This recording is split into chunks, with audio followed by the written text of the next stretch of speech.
Oke, halo, selamat pagi, selamat siang, selamat sore, selamat malam, tergantung kapan kalian nonton ya. Tapi kebetulan kita hari ini tappingnya pagi ya. Dan hari ini kita akan bahas sesuatu yang sebenarnya deket nih sama kita. Kita sering melakukannya sehari-hari, itu terkait dengan mengemudi. Tapi saya yakin nih semua di sini pasti bisa mengemudi ya.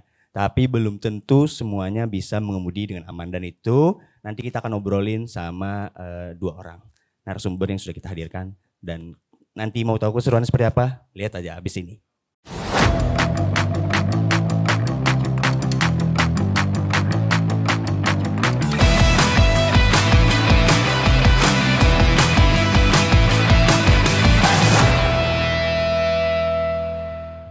Oke, masih bersama aku.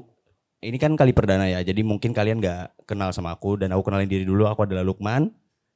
Dan kita kehadiran dua narasumber yang hari ini akan nemenin obrolan kita. Selamat pagi Bu Dese. Selamat pagi. Gimana nih kabarnya pagi ini? Alhamdulillah baik sekali. Jadi nyetir kesini pasti dalam keadaan aman ya? Tentu kan trainer safety driving center. Tentunya harus aman ya. Iya dong. Kalau Pak Fikri, selamat pagi. Selamat pagi. Oke, tadi nyetirnya di sini? Aman. Aman dong ya. Oke. Dan ini kita akan bahas soal safety driving center ya. Oke, mungkin ini kan Bu mengemudi ya. Ini kan sesuatu yang semua orang pasti bisa. Ini semua teman-teman bahkan kru di sini juga pasti bisa. Ya. Tapi belum tentu tahu gimana cara mengemudinya aman ya. Iya benar. Iya. Betul. Sebelum kita bicara tentang cara aman dan lain sebagainya, lebih dahulu saya sampaikan kenapa sih perlu nih mengemudi yang aman sehingga selamat, ya kan. Kenapa juga kita membangun SDC, Safety Driving Center, tujuannya untuk apa? Nah ini perlu kami sampaikan kepada masyarakat bahwa saat ini tingkat kecelakaan lalu lintas itu cukup mencemaskan sebenarnya. Setiap hari 2 sampai 3 orang meninggal dunia se-Indonesia. Oh lumayan tinggi Bu ya? Iya tinggi. Dan ini bukan sesuatu yang dianggap biasa saja ya kan. Kemarin COVID sehari meninggal misalnya 50 sudah jadi berita ya yang besar ya kan. Ini gak terasa 2 sampai 3 kali 24 jam berapa tuh? Iya nah, banyak kan? banget tuh Bu ya. Banyak. Untuk di Kalimantan Selatan 1 sampai 2 per hari itu terjadi kecelakaan. Walaupun dengan fatalitas yang berbeda. Ya, fatalitas yang berbeda. Nah ini menjadikan kami kenapa permasalahan ini terjadi. Kecelakaan terjadi diawali dengan pelanggaran. Nah, kemudian faktor penyebab dari kecelakaan adalah yang paling cepat bisa kita rubah itu adalah faktor manusianya. Makanya pengemudinya yang harus kita rubah. Nah, kenapa Safety Driving Center ini penting? Kemudian itu tadi untuk aman, untuk menciptakan pengendara yang aman dan selamat. Kalau SDC ini Bu ya, ini kan artinya juga ngajarin teman-teman atau masyarakat pengemudi untuk bisa menyetir dengan aman dan selamat. Konsepnya itu seperti apa tuh Bu? Konsepnya seperti ini. Nanti kalau bicara secara teknis, nanti trainer. Ini trainer nih, sudah trainer mahir roda 4, roda 2. Ya, roda 6? Dan sudah tersertifikasi. Insya Allah juga akan ditingkatkan menjadi roda 6 juga. Nah, itu bicara teknis nanti beliau ya, nanti beliau. Kalau sekarang kita menjadi sasaran kita untuk pengendara nanti kendaraan roda 2, kemudian kendaraan roda 4, kemudian orang yang baru belajar, ya kan? Dari nol. Ya dari nol, dari nol dia bisa bersekolah di tempat kita. Kemudian juga bisa juga yang orang ingin meningkatkan kemahirannya. Orang yang udah bisa nih Bu. Iya udah yang bisa, tapi dia nggak tahu bisa ini sudah benar belum. Nah seperti itu. Nanti di dalam SDC ini akan diajarkan bagaimana cara mengendarai yang benar sesuai dengan teori dan tata cara yang baik dan benar. Kalau berkendara yang benar nih, sebenarnya tuh kayak gimana sih Mas Fikri? Kalau untuk pengendara roda 2 dulu deh, gimana coba? Begini ya, kalau roda 2 sebenarnya kita sebelum mengendara kita kan harus mengecek sepeda motornya dulu, kondisi motor, terus kondisi pengendaranya itu sendiri. Seperti fisiknya ya. Fisiknya. Kita kan harus sehat juga tuh. Benar. Terus sepeda motor ini misalkan sebelum berkendara kita harus cek kelistrikannya, lampu-lampunya. kondisi ban, terus kalau ada yang masih pakai rantai, rantainya dicek semua sebelum kita berkendara. Terus untuk safety-nya untuk diri sendiri kita wajib kayak pakai jaket lah, celana panjang ya kan, sepatu, sarung tangan, helm, kacamata kalau perlu, masker juga kalau perlu diperlukan gitu. Karena perjalanan jauh. Kemarin sempat heboh kan, kenapa sih harus diwajibkan mengendarai kendaraan terutama roda 2 harus menggunakan sepatu? Iya benar. Nah, itu ada alasannya itu. Mas Fikri bisa mungkin sampaikan. Karena kan gini, maksudnya kadang-kadang kita kan yang cuma deket, misalnya kalau pergi ke warung, itu masih pakai harus sepatu juga. Itu ada alasannya atau gimana tuh? Sebenarnya sepatu itu kan melindungi kaki kita kan. Nanti kalau pakai sendal kan pastilah lecet di bagian kaki kan. Belum lagi pergelangannya kesleo lah. Gitu lah. Itu aja sih. Jadi kalau yang deket-deket tetap boleh nggak nih Mas? Pakai sendal aja. Kalau misalnya kayak cuma ke warung, boleh gak kira-kira? Ya boleh lah, boleh. Tapi ini maksudnya menyesuaikan sama menyesuaikan. Kondisi. Ketika kita akan mengendarai dengan jarak tempuh yang jauh, tentunya ancaman-ancamannya juga lebih banyak ya. Kemudian medan-medan yang kita lewati juga kita belum tentu hafal seperti apa. Yang tahu keselamatan kan diri kita sendiri tuh. Dimana kalau jauh siapa tahu. Seperti ada juga kasus kemarin ya Bu ya. Kayak di kilometer 21 kemarin yang laka dekat aja rumah, ternyata dia motong jalan tabrakan. Siapa tahu dia kan ya itu kan tergantung pengendara itu sendiri. Artinya sebenarnya jarak itu bukan patokannya ya. Kita kita bisa bebas pakai sendal atau apa, itu bukan patokannya, tapi intinya adalah keselamatannya, menjaga keselamatannya itu Bu ya. Standar aman mengendarai. Jadi ada standarnya. Nah, ketika standar itu tidak kita abaikan, tentunya resiko yang akan kita peroleh tentunya ada, ya kan? Benar. Kadang-kadang seperti itu. Deket aja. Saya nggak usah menggunakan helm. Betul. Padahal kewajiban standar mengendarai harus seperti yang disampaikan oleh Pak Fikri, harus safety dari pengendaranya. Siap dari pengendaranya dan siap kendaraannya. Benar. Ini helm nih juga nih. Jadi kadang-kadang ya kalau helmnya udah rusak kacanya tetap dipakai. Tuh sering banget tuh kan Pak ya, itu ditemukan ya. Itu banyak banget tuh. Karena mungkin teman-teman juga saya lihat masih banyak tuh yang pakai helm kayak gitu. Iya. Saya jawab ya Pak Fikri ya. Boleh. Jadi helm itu ada tulisan standar nasional Indonesia. Kenapa harus ditulis standar nasional Indonesia? Artinya pemerintah sebagai penanggung jawab keamanan bagi masyarakat, pelayan masyarakat, itu mempunyai tugas dan kewajiban untuk mengamankan masyarakatnya atau rakyatnya. Maka dari itulah dia mengawasi pabrik, kemudian perdagangan dengan menuliskan standar nasional Indonesia. Ketika standar nasional Indonesia berarti itu sudah termasuk standar yang bisa melindungi. Ya. Dan penggunaannya, perhatikan penggunaan helm itu tujuannya untuk melindungi, kemudian untuk menutupi dari angin ketika ketika melakukan perjalanan roda 2 yang ada anginnya. Kemudian bagi perempuan juga termasuk melindungi muka supaya make up nggak kena debu, ya kan? Biar nggak ngulang lagi make up ya kalau udah sampai lokasi. Betul, kacanya fungsi pelindung kaca. Tapi fungsi pelindung kaca harus betul-betul digunakan dengan baik. Mampukah dia melihat dengan baik ketika terhalang, ya jangan dipaksakan. Yang terlalu gelap gitu Bu ya. Iya betul. Jadi diri kita harus pandai bagaimana menyelamatkan diri kita. Itu ya. Itu tadi soal roda 2 ya. Kalau soal roda 4 nih Mas, itu banyak banget kan kadang-kadang teman-teman pengendara atau penumpangnya deh yang duduk di samping pakai safety beltnya itu baru kalau misalnya mau lewat lampu merah. Kalau mau lewat polisi, terus habis itu dilepas. Atau mau lewat CCTV. Iya, lewat CCTV, benar. Itu sering banget itu kan, terjadi itu kan. Itu gimana tuh sebenarnya? Apa sebenarnya emang harus dipakai terus kan? Ya untuk kembali lagi ya yang kita perhatikan kan harus dari pengendara, kendaraannya juga kan sebelum berangkat kita pasti cek lagi tuh kondisi mesin, oli-olinya kan. Itu standar keselamatan memang. Terus untuk di dalamnya kan kita harus pakai safety belt, itu wajib itu. Itu bukan hanya pengemudi dan di samping, tapi di belakang seluruh penumpang yang ada di kendaraan tuh wajib menggunakan safety belt. Karena kita melihat bukan dari segi safety beltnya atau ditilangnya, tapi segi manfaatnya. Keuntungannya untuk apa itu safety belt, ya kan? Kan kalau kita nggak pakai safety belt kan otomatis apa namanya tuh? Ketika ada kecelakaan yang membenturkan mobil itu kan harus keluar gitu. Iya. Apabila ada pengereman mendadak, tentunya ada penahan. Karena beberapa teman kita pun ya, rekan kita pernah juga ikut pulang dari Kota Baru, ikut travel, duduk di bagian tengah, dia tidak menggunakan safety belt. Pada saat terjadi kecelakaan dia mental ke depan.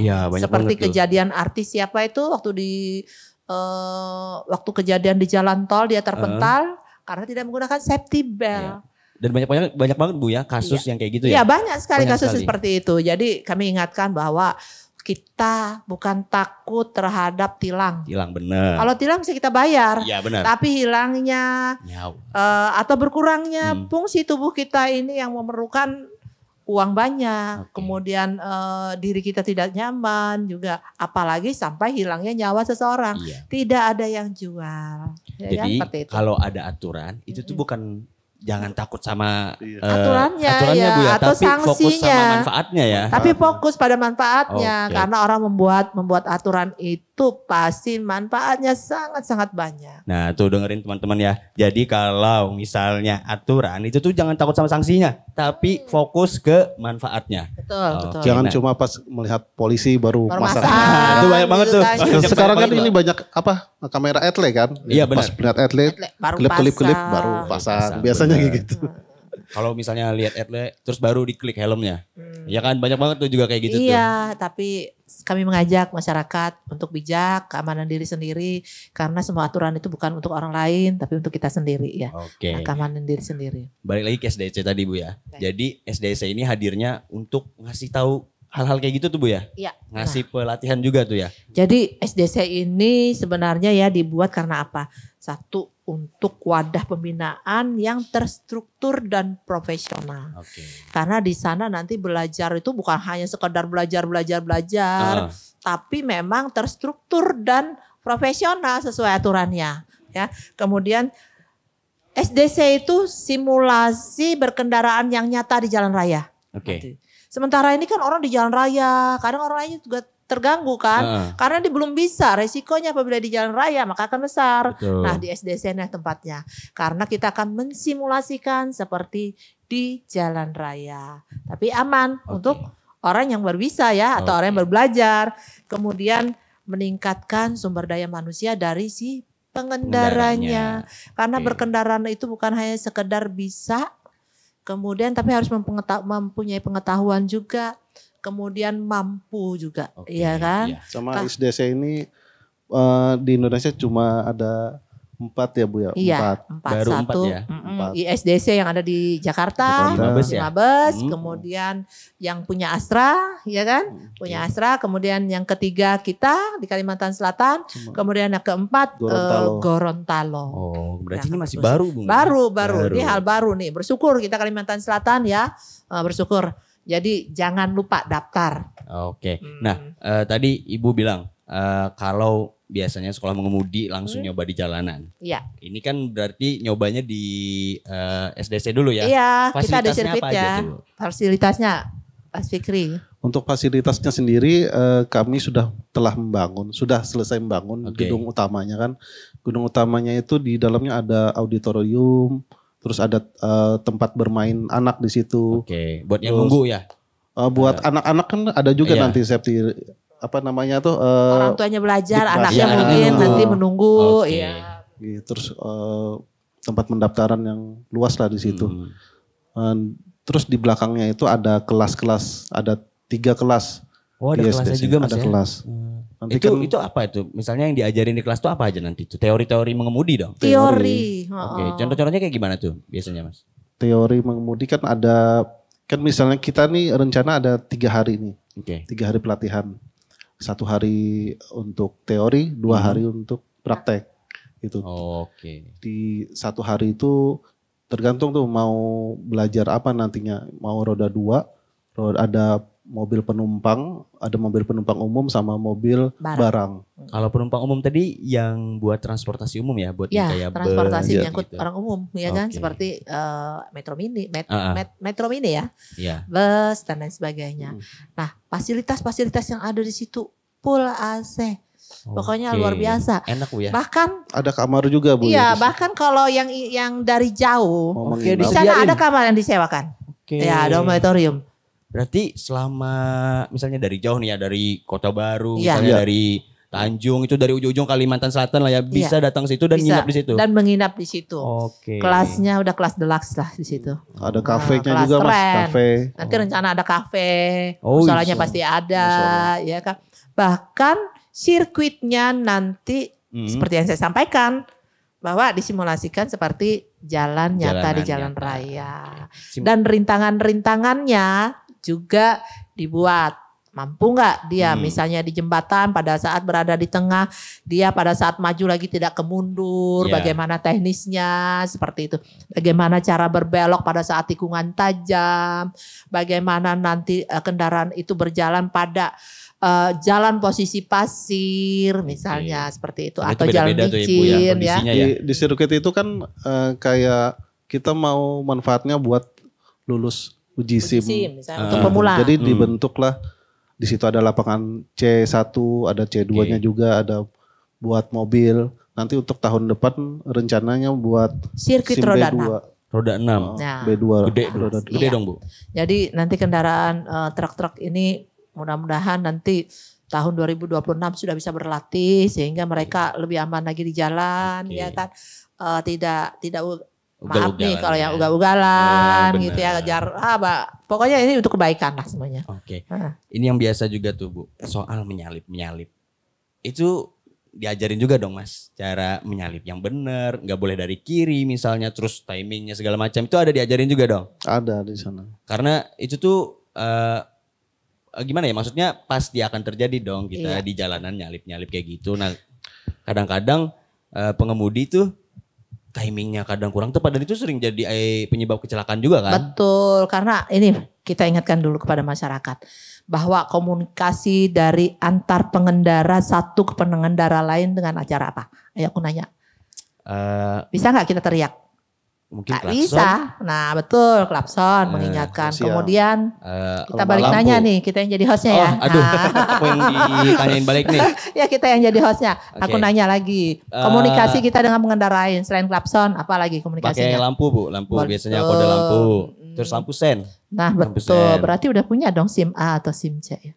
Aku baru Lulus. kebetulan baru SIM C sih Bu. Oh SIM C berarti lulus karena Iya. sudah pandai untuk berkomunikasi dengan pengendara lain. Nah ini masyarakat perlu diingatkan ya bahwa kita berkomunikasi dengan pengendara lain itu dibutuhkan. Tapi komunikasi seperti ini banyak juga yang sudah dirubah. Oke. Lampu sen warna apa? Orange ya. Orange Oh. atau merah? Merah. Orange Nah kan? ini bisa nggak lulus nih ya.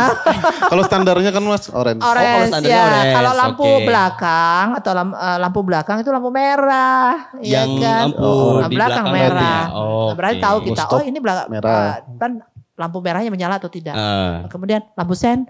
ah. Ini ya sudah dirubah jadi biru. Saya tahu Oke. maksudnya ketika dia pakai lampu hazard supaya seperti lampu rotator kan. Iya. Nah ini komunikasi ini diatur secara internasional.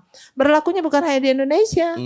Jadi itu berlakunya internasional. Jadi kalau Anda cerdas, pengendara yang cerdas, ikutilah aturan secara internasional ini. Iya kan? Iya benar. Itu tadi.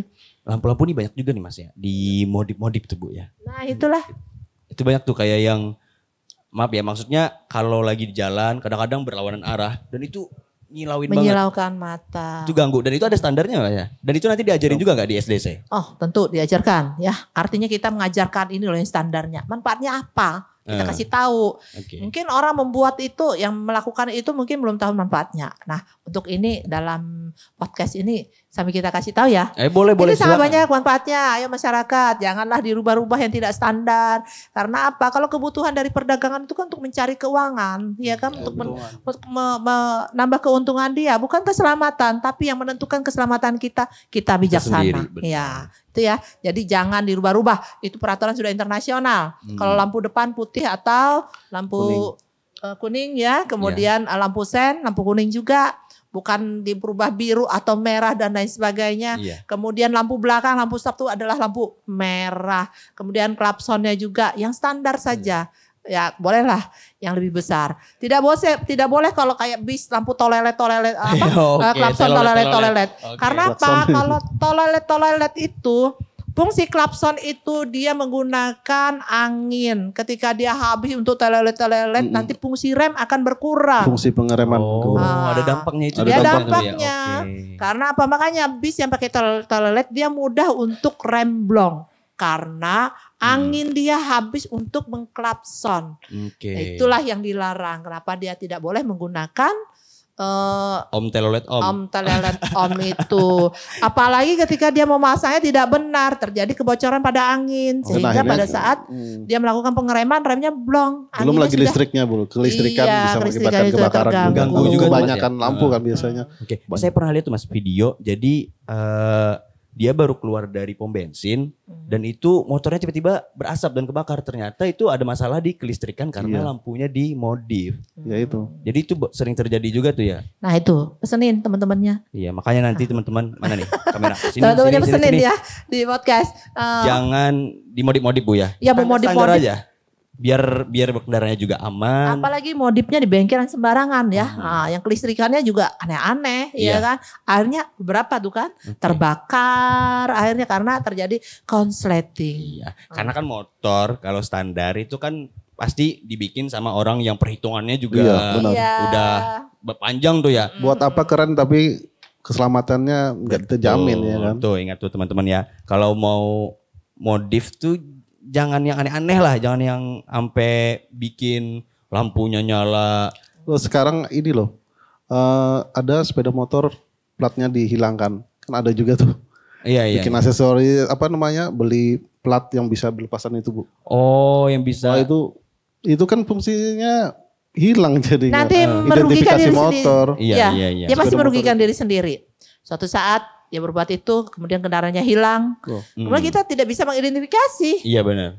Sebenarnya etle itu sebenarnya penjaga kita loh. Karena etle itu berlaku 1 kali 24 jam dan 7 hari. Kalau polisi berdiri 2 jam juga kepleh ya kan. Ya, bergantian kemudian. Kalau etle dia selalu merekam. Nah salah satu fungsinya yaitu ketika ada kejahatan. Misalnya motor dibawa lari. Kalau dia menggunakan plat palsu. Atau nggak bisa terbaca Bu ya. Atau plat yang tidak bisa terbaca oleh kamera, ya akhirnya kita juga tidak bisa menyelesaikan, tidak bisa membantu seperti itu. Kalau etle itu Bu, kalau lewat etle bergaya kayak gini boleh nggak? Boleh aja. Boleh. Asal jangan mengganggu Asal jangan mengganggu ya. Asal pasang helm. Oke. Karena kadang-kadang tuh saya kalau lewat Bu ya jujur Bu ya, maaf ya. Saya suka kayak gitu. Karena saya pikir kayak nanti polisinya kayaknya ketawa deh kalau ngeliat saya. Iya, menghibur juga ya, menghibur. Menghibur gak masalah, polisi itu luas hatinya, amin. Oke, balik ke SDC tadi Bu. Jadi nanti materinya tuh pasti akan banyak ya, semua soal berkendara. Baik itu roda 2, roda 4 dan rencananya tadi juga akan roda 6. Roda 6, oke. Nah untuk pesertanya sendiri nih, itu ada batas usia kah? Atau seperti apakah? Atau ini teman-teman SMA Bu yang misalnya udah memasuki usia bisa apa ya, bisa sudah persiapan untuk mengendarai dengan persyaratan yang lengkap. Ya betul itu ya. Itu bisa jadi juga pelatihan safety driving itu nanti ada untuk umum, ada untuk masyarakat, kemudian untuk pelajar atau mahasiswa, kemudian untuk aparat instansi atau khusus. Nah untuk masyarakat ada yang pengemudi baru misalnya. Yang dari nol tadi ya. Iya yang dari nol, saya belum bisa mengendarai kendaraan roda 4, saya pengen belajar, ada kelasnya. Kemudian saya pengendara yang sudah bisa mengendarai tapi saya ingin mendalami dan ingin yang betul-betul sesuai dengan aturan, sesuai dengan mengemudi aman seperti apa. Ada juga kelasnya. Kemudian untuk pelajar kita biasanya kalau umur 17 masih lebih ke kendaraan roda 2 ya. Itu bahkan kami ada program. Nanti rencananya akan bekerja sama dengan pihak ketiga ya. Dia yang biayai, kemudian dari sekolah-sekolah ini gratis ya. Gratis karena oleh pihak ketiga yang membiayai sekolah tempat kita. Di bulan Desember Ibu. Di bulan Desember akan mulai itu. Karena sekolah tuh ya. Karena sirkuit di SDC kan selesai di bulan November akhir. Nanti mungkin kita mulai ke SMA dulu di minggu pertama. Desember gas kita ngajar anak-anak bagaimana mengendarai kendaraan roda 2 yang baik dan benar. Karena banyak anak-anak tuh hanya bisa Mengendarai itu maksud saya bukan hanya sekedar bisa menghidupkan mesin kemudian menjalankan. Oh iya, benar. Tapi di jalan itu perlu untuk berpikir cepat dan tepat. Betul. Mengambil keputusan apakah dia harus melakukan pengereman atau dia harus menghindar dan lain sebagainya. Dan teknik seperti apa yang aman berkendaraan ya. Okay. Karena gini, anak-anak SMA tuh kan Bu juga namanya masih muda lah ya. Kadang banyak tuh yang kepancing, dia disalip sedikit, terus panas, pengen juga ngejar. Nah itu berarti kan maksudnya, artinya tidak hanya diajarin dari segi teknis teori berkendaranya dong. Artinya juga diajarin etika berkendara Iya namanya. benar. Secara psikisnya juga ya. Pernah nih ya. Pengalaman kayaknya. Enggak Bu, ini cerita teman tadi. Tadi teman di belakang. Ini Bu orangnya Bu. Nih Bu, nih. Tapi kalau pernah bisa testimoni, apakah itu benar dan tanggapan dari temannya gimana? Oh, kalau dari teman saya tadi bilangnya itu sesuatu yang salah sih Bu. Jadi nggak boleh itu. Sadar ya. Iya. Terima kasih. Alhamdulillah teman saya sadar. Jangan-jangan sadarnya karena ada Pak Fikri. Sudah siap ke bawa tilangan nih. Jadi takut dikit. Oke, berarti tadi artinya dari segi psikis juga diajarin juga dong gimana sebagai pengendara untuk mengambil keputusan dan lain sebagainya itu diajarin juga Pak ya? Diajarin nanti kan di kelas teori kan banyak tuh diajarin etika berkendaranya. Oke. Itu untuk pematerinya itu dari teman-teman polisian semua tuh ya? Iya. Betul, pemateri kita ini kebetulan yang sudah disiapkan ada 7 instruktur yang sudah bersertifikasi ya. Sertifikasi mahir kendaraan roda 2 dan roda 4. Bahkan kita juga bersertifikasi BNSP ya. Kemudian bahkan di November ini rencananya instruktur kita untuk menambah lagi pengetahuannya akan disekolahkan ke Singapura untuk meningkatkan akreditasi lah kemahirannya. Jadi kualifikasinya. Ya, kualifikasinya. Jadi bukan sembarang instruktur, kami menjual instruktur yang berkualitas dan profesional. Itu udah pasti terpercaya ya teman-teman ya. Ini kualitasnya udah pasti dijamin Bu ya? Iya, dijamin. Insyaallah. Jadi kalau kalian ikut, kalau teman-teman ikut dan keluar dari sini insya Allah jadi pengendara yang mahir Bu ya? Iya, mahir, bijak. Itu ada ininya gak sih Bu? Ada sertifikatnya kah kalau misalnya kita udah selesai dari SDC ini kayak gimana tuh? Tentu ya kan, kursus pelatihan 1 hari aja ada sertifikat, apalagi yang menyatakan bahwa dia sudah mahir, tentunya ada sertifikat dari kita. Kalau untuk tadi juga ada untuk angkutan umum, untuk yang pengemudi mungkin driver bus atau taksi, itu kan nanti juga rencananya akan diikutkan ke pelatihan ini ya. Nah itu nanti ada lisensi khususnya juga nggak? Betul, ada lisensinya. Nah, terutama lisensi khususnya juga nanti dia akan tahu terkait dengan K3-nya. K3 kemudian dia akan tahu bagaimana untuk bis umum dia menaikkan dan menurunkan penumpang, menjaga keselamatan penumpangnya dan lain sebagainya. Dan akhirnya kan mempermudah peserta kan buat bikin SIM peningkatan itu Mas. Biasanya kan para sopir tuh mau SIM A ke A umum, terus B1 ke B1 umum, nanti jadi bisa lah mempermudah mereka mendapat pengalaman di situ. Karena udah ada skillnya, bukan karena mudah itu dia bayar, bukan karena itu, bukan melewati yang seperti itu ya, bukan dalam tanda kutip, tapi mudah karena memang dia mempunyai skill. Iya, karena dia udah punya basic, jadi ini bisa dibilang untuk pemantapan lagi Bu ya. Iya. Nah tadi soal peserta, sekarang tadi juga soal pematerinya, mungkin ada program-program khususnya nggak Bu? Kalau misalnya untuk peserta yang umur segini, program khususnya kayak gini. Untuk yang angkutan umum gini sebagainya itu ada nggak? Itu tadi kita sampaikan bahwa kita ada 4 program ya. Kendaraan sepeda motor, mobil penumpang umum, sama mobil barang. Dan mobil barang. Nah nanti untuk kendaraan roda 2 ini ada lagi pembagiannya. Sepeda motor ada. Nah, sepeda motor yang biasa ya. Yang klasifikasi buat C kan, kalau SIM C kan dari di bawah 250. Ya. Terus CC, yang CC. Iya CC. Terus yang SIM C1 250 sampai 500. cc. Terus SIM C2 nanti di atas 500 cc. Dan sepeda motor sudah disediakan Bapak di lantas juga. Iya, di lantas. Kita sudah ada Harley yang 500 cc ke atas. Jika ingin berarti udah siap tuh kendaraannya. Jadi kalau teman-teman mau nyobain Harley Bu ya, iya, nggak mungkin betul. bisa make nih ya. Kayak sudah beli dia tapi belum pernah belajar. Monggo belajar. Kalau saya sih kayaknya agak susah Ibu ya beli. Jadi nanti saya ke situ aja ya nyobain Harley. Iya, nyobain boleh. Kalau nyobain aja boleh nggak Bu? Boleh. Boleh nanti bisa diundang nggak Bu? Iya boleh.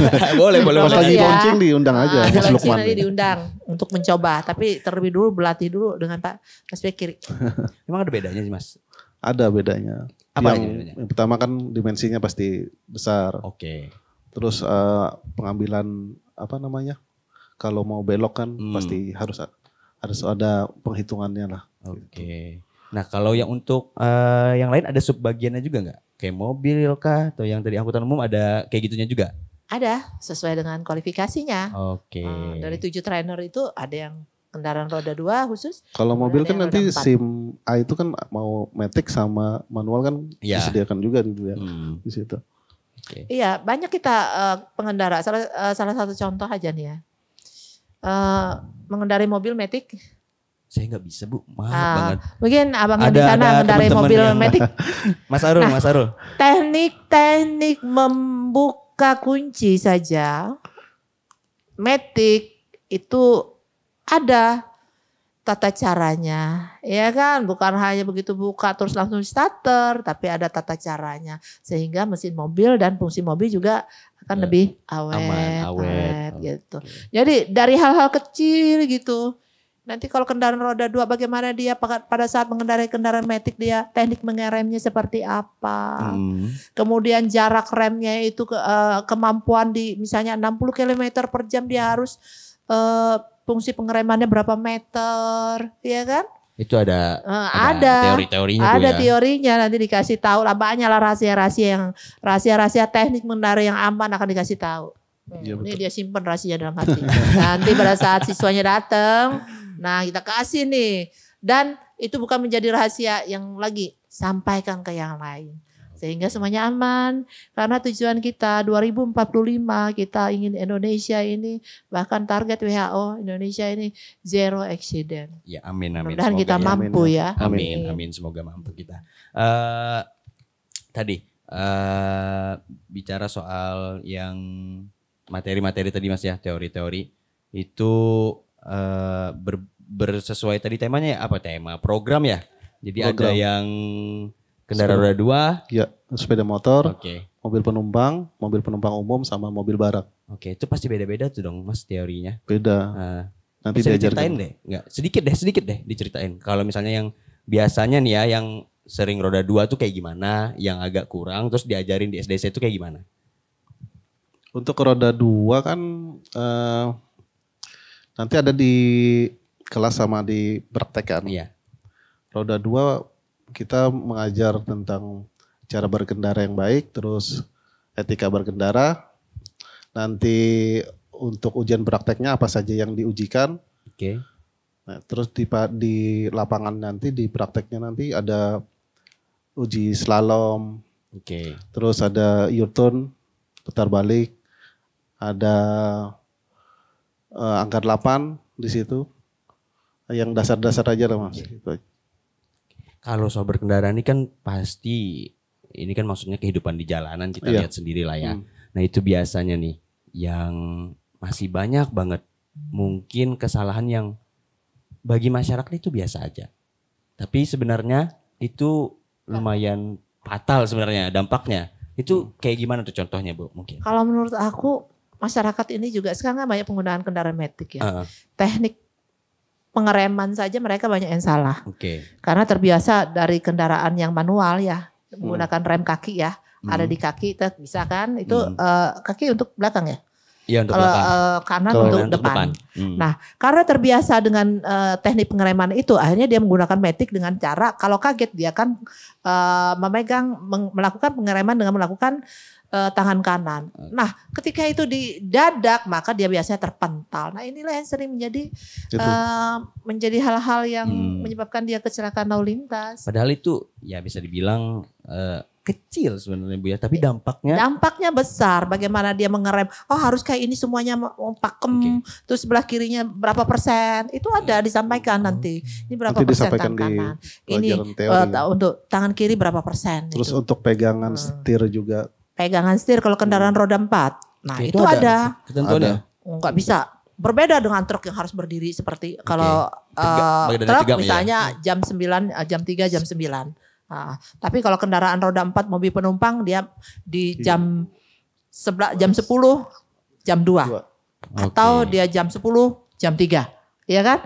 Ada teknik-teknik mengendarai yang seperti itu. Bagaimana dia duduk di kursinya. Di kursi kemudi. Kaki dia berapa derajat, jarak ya duduk kan? juga sama setir kan, jarak tangan ke setirnya berapa, itu secara detail. Jadi makanya kita bilang bukan bisa-bisa asal bisa, tapi karena setir yang terlalu seperti ini juga akan mempengaruhi konsentrasi, mempengaruhi tingkat kelelahan dari si pengendara. Ya kan? Nah, kalau dia terlalu bungkuk mungkin cepat lelah pada perjalanan dia perjalanan dia mungkin 4 jam ya kan, atau 2 jam.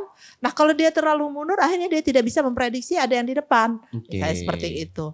Atau bahkan kaki dia juga kalau dia terlalu mundur lurus akhirnya kaki dia tegang. Nah seperti juga itu Mas. Beda mobil penumpang sama mobil barang kan, biasanya mobil barang agak besar kan. Iya. Jadi nanti ada hilang black spotnya Bu. Blind spot. Ada blind spot yang tidak terlihat. Ini bagian-bagian blind spotnya. Makanya juga kita juga kasih tahu bagi pengendara-pengendara lain atau kendaraan lain, janganlah Anda berada di blind spot, titik-titik yang tidak terlihat oleh driver. Itu nanti kita akan kasih tahu ya. Nah ini jadi teman-teman ya. Jadi ini bukan cuma, kan banyak tuh Bu ya orang-orang yang kayak ya ini mah lama-lama feeling kok, pakai feeling aja bisa kok. Artinya ini benar-benar harus pelajari secara teorinya juga ya. Betul. Dan nanti itu akan diajarin di SDC. Nah ini kalau untuk orang-orang yang mau daftar, itu nanti gimana Bu caranya? Nanti kita pendaftaran karena di sana nanti akan ada koperasi ya. Iya. Koperasi. Kalau bagi masyarakat umum nanti akan mendaftarnya di koperasi. Nanti koperasi akan menyampaikan persyaratan A, B, C dan sampai dengan Z. Kemudian mereka yang mengajukan ke kami. Datang aja lah ke kilometer 21 di Telantas, nanti kami arahkan ke sana. Kalau yang jauh gimana Mas? Masa langsung datang? Pasti ada dong. Ya kita sudah ada. Bisa lewat nomor WhatsApp juga ada di situ. Nanti disampaikan. Informasinya bisa dicari di mana Bu? Instagram? Instagram di Instagram kita sudah ada tuh di SDC di Telantas Polda Kalsel. SDC di Telantas Polda Kalsel tuh teman-teman cari di situ ya. Dan SDC atau di SDC kalau lebih umum lagi ya, nanti akan diarahkan ke kami. Oke, nanti langsung diarahin ke SDC. Tim SDC. Kalsel. Kan ada medsos, kan ada banyak juga di Telantas tuh. Ada di Telantas Polda Kalsel, di Instagramnya, ada di RTMC juga, bisa DM lah, nanti mereka kan menghubungkan ke kita juga. Dan insya Allah kemudahan-kemudahan itu akan kami berikan kepada masyarakat. Misalnya pendaftaran secara online nanti insya Allah ada. Ini mulai kapan Bu nanti? Kita operasional untuk masyarakat umum nanti di Januari ya. Di Januari 2000. Di Desember kita akan uji coba dengan pelajar-pelajar ya. Desember berarti, sudah mulai. Insya Allah Desember sudah mulai dengan program anak sekolah dulu. Doakan ya sukses. Amin, amin. Kita akan doakan selalu. Ya karena anak-anaknya aset kita. Sekarang tingkat kecelakaan perlu kami sampaikan lagi kepada masyarakat ya, bahwa tingkat kecelakaan lalu lintas ini sangat tinggi, usia 16 sampai 39. Nah usia produktif tuh. Usia produktif ya. Iya kan? Usia yang punya tanggung jawab besar di bahunya. Masa depan bangsa. Masa depan bangsa untuk 16 tahun sampai ini. Yang 39 sudah punya anak kecil, punya istri dan lain sebagainya. Ketika itu menjadi korban ataupun pelaku kecelakaan. Betapa sedihnya keluarga ya kan. Bahkan itu menjadi pemiskinan kan bagi keluarganya. Iya, berdampaknya panjang. Dampaknya panjang. Kasihan anaknya tidak ada orang tua. Nanti kalau orang tuanya jadi korban yang meninggal dunia. Nah ini yang kami prihatin. Bukannya apa-apa, ini prihatin dan pimpinan untuk membuat yuk sekolahkan yuk yang lebih khusus mereka. Seperti itu. Jadi ini bukan hanya sekedar program Bu ya. Ini juga untuk jangka panjang. Tidak hanya untuk seremoni-seremoni enggak Bu ya? Bukan. Jauh lebih daripada itu ya. Jauh. Ini untuk tujuan utamanya adalah mengurangi pelanggaran ya, untuk kemanusiaan juga. Oke, itu nanti teman-teman. Jadi berkendara itu ya sebenarnya bukan hanya soal bisa dan nggak bisa. Jauh lebih daripada itu, berkendara itu soal kita gimana caranya jadi pengendara yang tidak hanya apa Bu? Selamat ya? Iya, tidak hanya selamat dulu untuk diri sendiri, tapi juga selamat menyelamatkan orang lain. Oke, jadi nanti langsung daftar ke SDC, tadi buka-buka aja di Instagramnya, terus kalau bisa langsung datang ke kilometer 21, datang aja Bu ya, terbuka dong ya. Iya, tadi kita punya tagline kan? Punya tagline? Iya. Apa tuh Bu tagline? Ayo jadi pengemudi yang selamat dan menyelamatkan. Oke, boleh kita bareng-bareng Bu ya? Boleh. Oke.